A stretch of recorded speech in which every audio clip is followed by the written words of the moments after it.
Good afternoon. Today I'm going to be reviewing the Christopher Ward C63 Sealander GMT. This watch is available from christopherward.com for €1,365.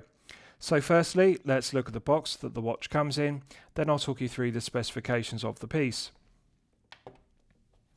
So the watch comes in this watch box, which is protected by a black cobbled sleeve. One removes the sleeve, and this is the watch box. As you can see on the sleeve, we have the twin flag emblem. Now, the twin flag emblem is inspired by the English flag and the Swiss flag because Christopher Ward are based in England, but their watches are Swiss made.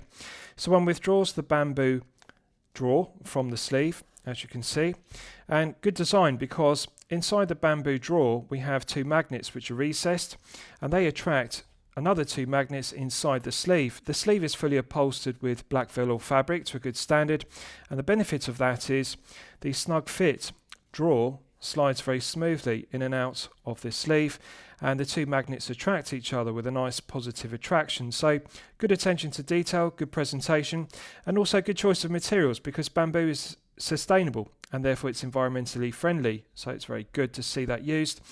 Now this is an example to other mid-tier brands of how to get presentation correct at the €1,365 price point. I like the design of it and also like the quality of it. With regards to the items you get with the watch, it comes with an envelope and it says the not so painful bit, and inside the envelope it contains the purchase invoice. And you also get this fold out leaflet, and it thanks you for your purchase, and inside it contains the plastic warranty card, as you can see. So this C63 Sealander GMT is covered by a 60/60 guarantee, and I'll explain what that means. The 60/60 refers to 60 days and 60 months respectively. So the watch itself is covered by a 60-day return policy. So when you purchase the watch, for example, if you're unhappy with it for any reason, you can return it to Christopher Ward within 60 days from the date of purchase, and they will give you a full refund or alternatively replace the piece. The other 60 refers to 60 months or 5 years, and as you can see on the last page of the fold-out leaflet, it says 5-year movement guarantee. The movement in this piece, the Celita SW330-2 automatic, is covered by a 5-year or 60-month movement guarantee, which is very good. Lastly, one also gets this cardboard envelope, and I'll show you the items that it contains. So inside we have a branded microfiber polishing cloth. Just bear with me, I'll unfold it and show it to you. I always think it's a nice touch to get a branded microfiber polishing cloth irrespective of the price point of a piece. And lastly, you also get 3 silver twin flag emblem stickers, and as I've detailed, the twin flag refers to the English flag and the Swiss flag because Christopher Ward are based in England but their watches are Swiss made. So good presentation and good items with the piece. So with regards to the specifications of the piece, the C63 Sealander GMT is available in 2 case sizes, 39mm and 36mm respectively. This is the 36 version. So we have a 36mm case diameter, we have a lug-to-lug measurement of 43mm, a thickness of 11.6mm, and a lug width of 20mm.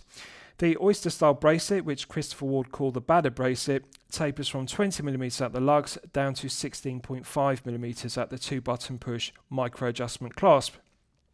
The 2-button push clasp is signed to a good standard with the twin flag emblem with high definition engraving, longitudinal brushed satin finishing to the body and the flanks, and that complements the large bevel, which is also brushed satin finished, which marks the transition between the body and the flanks. So nice fine grained finish and beautiful luster to the brushed satin finishing. We have a flat sapphire crystal with clear AR coating on the underside, and the clear anti-reflective coating does an outstanding job of reducing the glare and the highly reflective nature of the silver mirror polished applied indices and the silver mirror polished handset. The handset are faceted, so they have brushed satin finish but also mirror polished, so the facets correctly proportioned. The pencil minute hand extends all the way to the black minute ticks on the chapter ring, and the triangle arrowhead tip to the hour hand on the 12-hour hand extends all the way to the applied indices. The GMT contrasting orange hand also has good legibility. Proportions are good. The tip of the arrowhead tip to it also extends to the minute ticks. Nice attention to detail and good continuity of design, because if you look at the silver mirror polished second hand, you can see the counterbalance isn't a pip or Lume dot. We have a trident spear, and that fits because the C63 Sealander GMT is part of the Trident series of Christopher Ward pieces. So nice design, nice proportions to the handset. Legibility of the applied indices are good. I like the symmetry, and I like that there are double applied indices at 12, so one can immediately orientate the dial. They've also made the correct decision by citing the date complication at 6 rather than the default position of 3, because that retains the legibility and the symmetry of the dial. Also, there's a small square index beneath the date complication at 6, so it's a very well executed dial. Quality of the printing is high definition, it's not too thick, the font is nice and crisp and sharp, and I like that there's just 2 lines of text, automatic GMT and then contrasting water resistance rating 150 m/500 feet.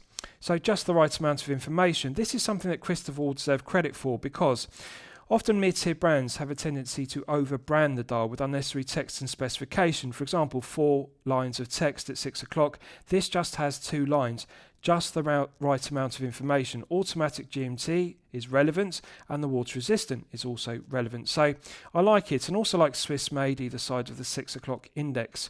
So very nice printing to the black chaptering, and it also has squares of orange on the next to the indices, and that complements the orange text and the orange GMT hour hand, as well as black Arabic numerals for the minutes at the 5, 10, 15 and so on for the minutes on the chaptering. So legibility is good, clarity is good, and I also like the white matte finish to the dial, which looks like an enamel dial finish.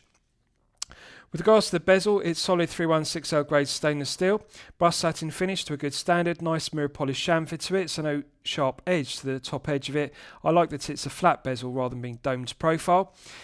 The Arabic numerals are a nice fine font. They're not too thick, and therefore the legibility is good, and also the dots in between each of the Arabic numerals on the 24-hour GMT bezel are easy to read. So proportions of the bezel is nice and slender, and I also like that the flat sapphire crystal has a nice bevel which projects above the flat bezel. As you can see, it catches the light. It's very aesthetically pleasing, and it gives the piece a vintage aesthetic. Now, with regards to the crown, solid 316L grade stainless steel, knurled finish, provides an effective hermetic seal to 150 metres, which is strong specification. It's a screw-down crown.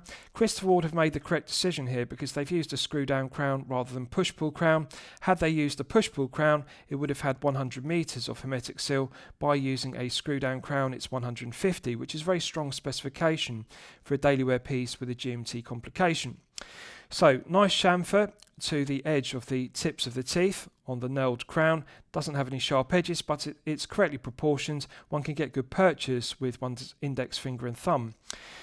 Matte bead blasted background to it, and it's embossed with a mirror polished twin flag emblem to a good standard. So let's test the screw down crown execution. Silky smooth.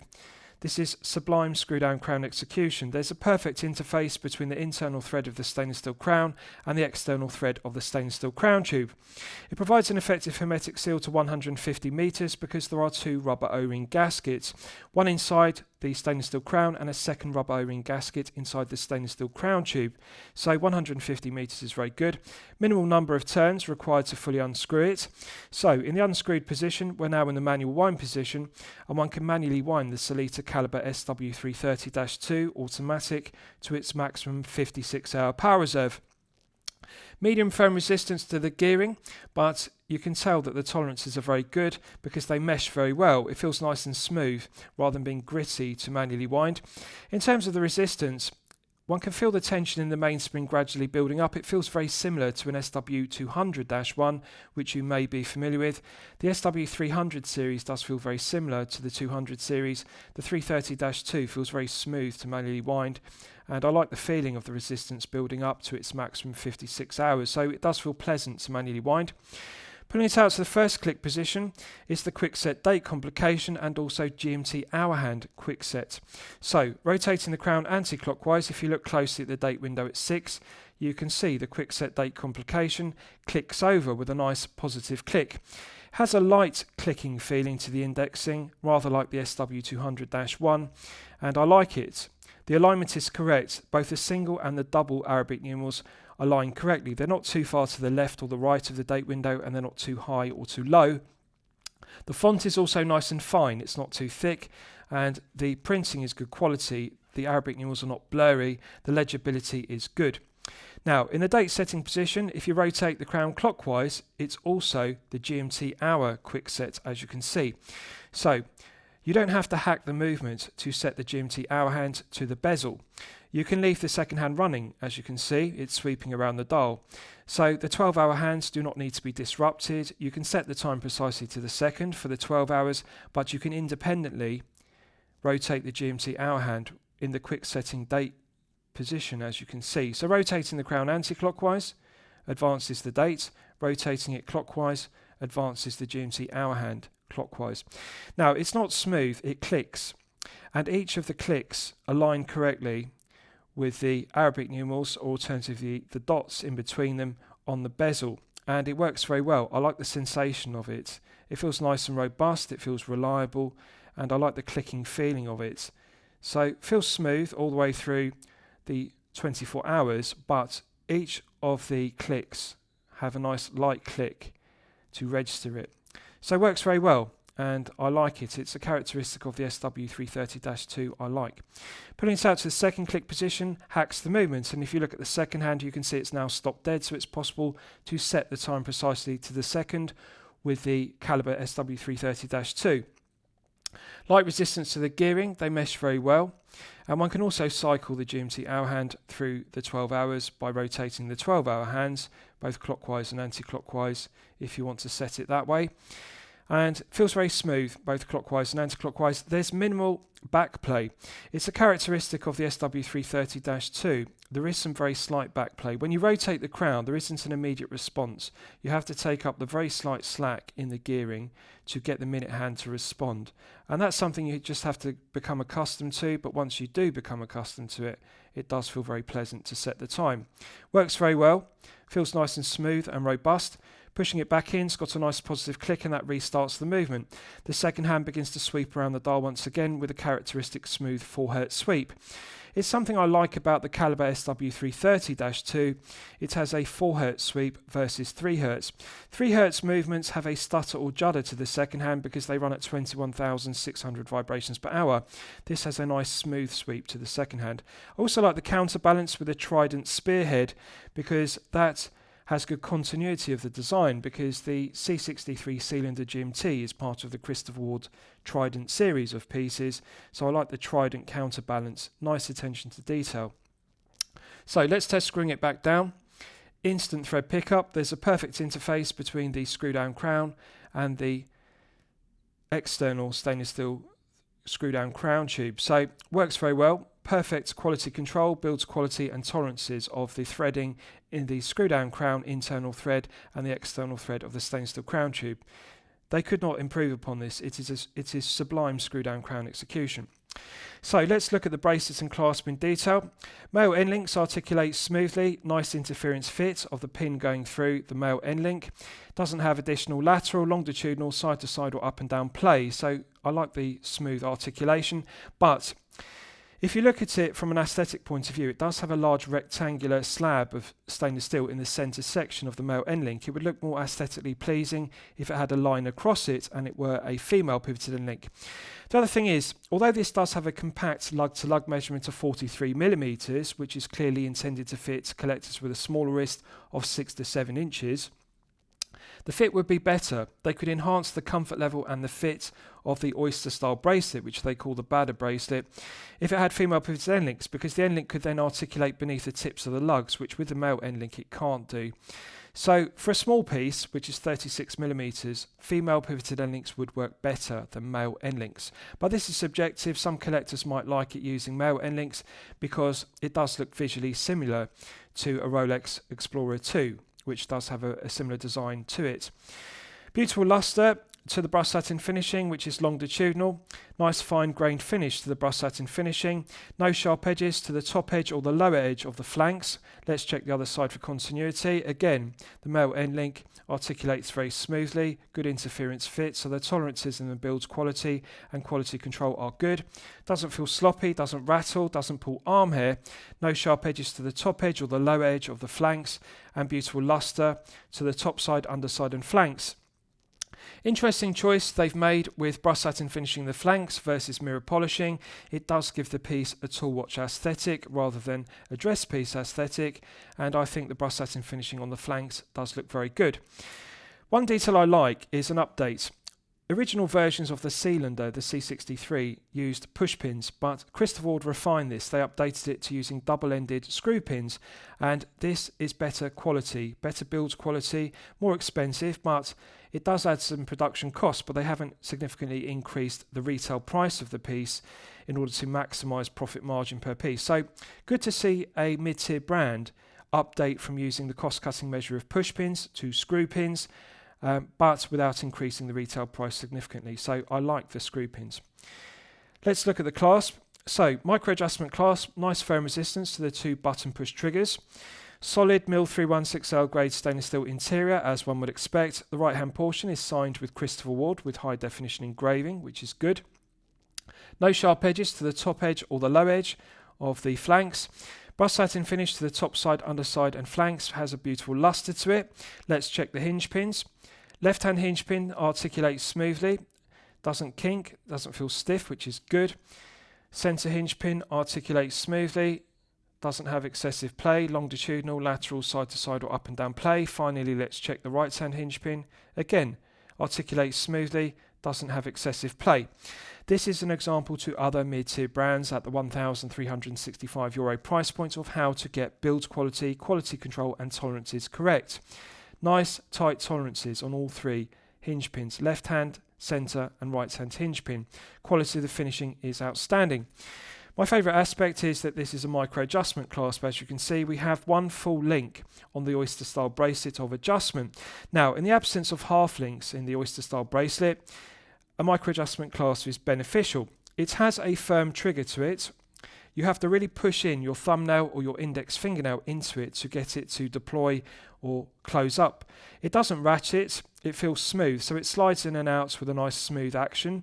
It doesn't click as per a ratcheting micro adjustment clasp, but it works very well because it is not going to accidentally deploy when on wrist, and you're not going to accidentally close up the length by pushing the bracelet. So you have to really push in the trigger hard because it is heavily sprung loaded, but I like it. It feels solid and robust, and it's got a very smooth execution, as you can see. One full link is very good. They could enhance this bracelet more if they added a half link either side of the clasp on the 12 o'clock and the 6 o'clock side, because sometimes adding or subtracting one full Oyster style link doesn't suffice. The bracelet feels slightly too loose or slightly too tight. Half links do help, and they also help with the alignment of getting the clasp in the centre of the wrist, because often when you resize an Oyster style bracelet with full size links, it's difficult to get the clasp to sit centrally. It sits too far to the 6 o'clock or the 12 o'clock side respectively. But in the absence of half links, we've got that one full link, and it works very well. It doesn't rattle, doesn't have additional play, and it's a nice good fit, so I like it. So let's look at the exhibition case back. The exhibition case back is glazed with sapphire crystal. Now again, Christopher Ward deserve credit here because often mid-tier brands will use the cost-cutting measure of using mineral crystal glazing rather than sapphire crystal. In the front of the piece, one needs sapphire crystal because it's hard and scratch resistant, and that's an area that's prone to being scuffed and scratched. It's prone to wear and tear.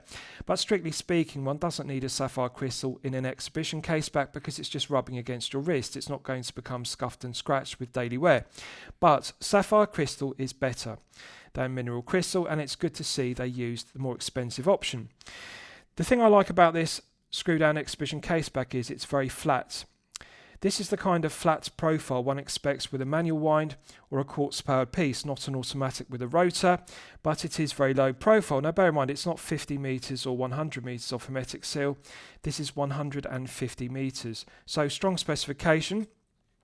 The centre section is glazed, and then the stainless steel portion is concentric CNC lathe tool machine to a good standard, and the circumference is mirror polished to a flawless standard. The milled slots are deburred very well, no sharp edges to it, and the circumference is also engraved with high definition engraving of the specification. So it does a good job of displaying the caliber SW330-2 automatic. It's an undecorated movement. We don't have any pelage finishing or blued screws, but they have decorated the movement with Collie McCone finishing. So to clarify, the Collie McCone finishing is the twin flag emblem repeated over and over again with mirror polishing and brushed satin finishing, and they call it Collie McCone. And also it's signed with Christopher Ward, so the decorated movement is very aesthetically pleasing, and the sapphire crystal exhibition caseback displays it very well.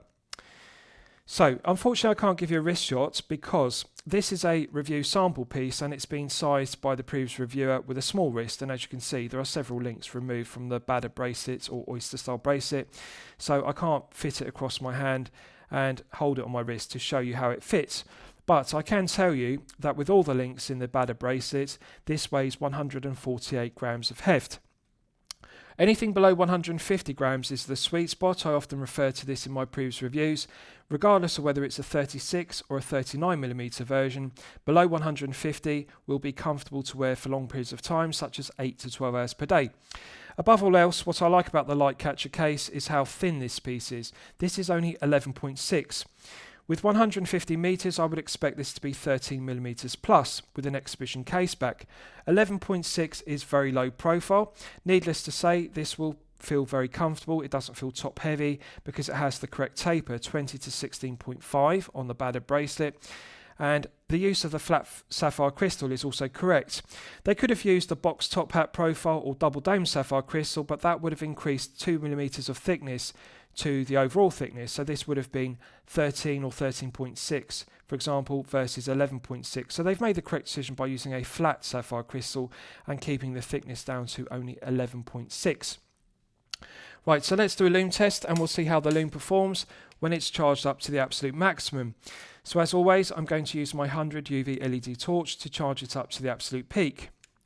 Right, so that's now fully charged, and as you can see, it has not disappointed. So this uses X1 BL-C1 Superluminova.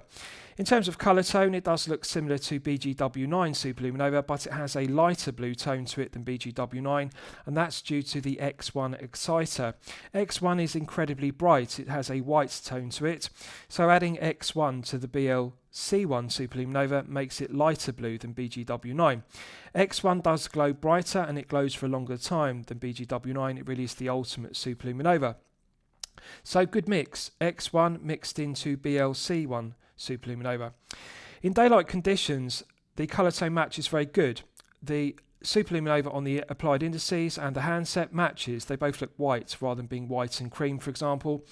In dark, we can see that it's got the same blue tone. It's got a nice white blue tone to the X1 BL-C1. Perfect colour tone match, and we're clearly looking at 5 to 6 layers. I'm pleased to see that Christopher Ward haven't used the cost-cutting measure as per so many micro brands at this price point of €1,365. Often micro brands and also often mid-tier brands at this price point will use 3 to 4 layers as a production cost-cutting measure in order to maximise profit margin per piece. But this is 5 to 6, which is optimum. 5 to 6 layers is the industry standard. And the exciter is glowing very brightly, it's not fading whatsoever. So the X1 BL-C1 is very aesthetically pleasing. Now in terms of the proportions, if you look at the contrasting orange second hand, GMT hour hand, you can see the triangle tip to it is clearly legible, and one can clearly differentiate between the 12-hour hand, which has a large triangle, and the GMT hour hand, and also the pencil minute hand is correctly proportioned. So nice large area, nice large plots of X1 BL-C1 Superluminova, and 5 to 6 layers on the indices, 5 to 6 layers on the hands. The legibility, the clarity is very good. Even below the date complication at 6, we have a square index, and that is fully loomed. So the legibility is good. I like the double applied indices at 12. You can immediately tell where 12 o'clock is on the dial in the dark. They could not improve upon this. It is outstanding. Right, so lastly I'll discuss the movement use because it's my favourite aspect of the piece. So this is powered by the Sellita Caliber SW330-2, which succeeds its predecessor, the SW330-1. The main difference between the two movements is the architecture is the same, but the 330-2 has an enhanced power reserve. It's upgraded from 40 hours, as per the 330-1, to a 56-hour power reserve, which is very impressive. So you could wear this piece for 8 to 12 hours per day and then take it off your wrist for 3 days and it will still be running with a 56 hours power reserve. It's Swiss made and it's been in use since 2015, so at this stage in 2025 it has 10 years of service, no reliability issues reported whatsoever. It's a reliable, well proven Swiss caliber. It has 25 joules and it runs at 28,800 vibrations per hour and a frequency of 4 Hz. It has hand winding and hacking, which use for complications, and they work well as I've demonstrated. The quickset date complication works well, as does the quickset GMT hour hand complication. So I like the 56 hours power reserve, and I like that it has hand winding, hacking and quick sets on the date and the GMT hour hand. The stated accuracy of the caliber SW330-2 is plus or minus 20 seconds per day, so rather wide accuracy range. However, I'm pleased to report that Christopher Ward are doing a good job of regulating the caliber SW330-2s they're using. This one is running consistently at plus 5 seconds per day. Plus 5 is well within the stated plus or minus 20 seconds per day, and it's actually chronometer grade. Between minus 4 and plus 6 is chronometer accurate, so plus 5 is chronometer accurate. So reliable, well proven, accurate Swiss made caliber with a GMT complication and date complication. No negatives to it whatsoever. The build's quality, quality control, reliability and accuracy are all outstanding. It's a high grade of Sealander caliber. The SW330-2 is very good. 56 hours and plus 5 is outstanding. So lastly, I'll summarise the piece. What do I think of it overall? Well, when I'm considering reviewing a watch on my channel, the watch meets two criteria. It should be both excellent quality and excellent value at the respective price point. Yes, this is unquestionably excellent quality, and yes, it is unquestionably excellent value at €1,365 in the mid-tier. I think this is an outstanding daily wear piece with a GMT complication and date complication. No cost-cutting measures whatsoever. I think Christopher Ward deserves full credit for a perfect piece. So I'm going to declare it a champagne watch for lemonade money. I hope you've enjoyed my review of the Christopher Ward C63 Sealander GMT. Please feel free to post your comments below the video. Thank you for watching.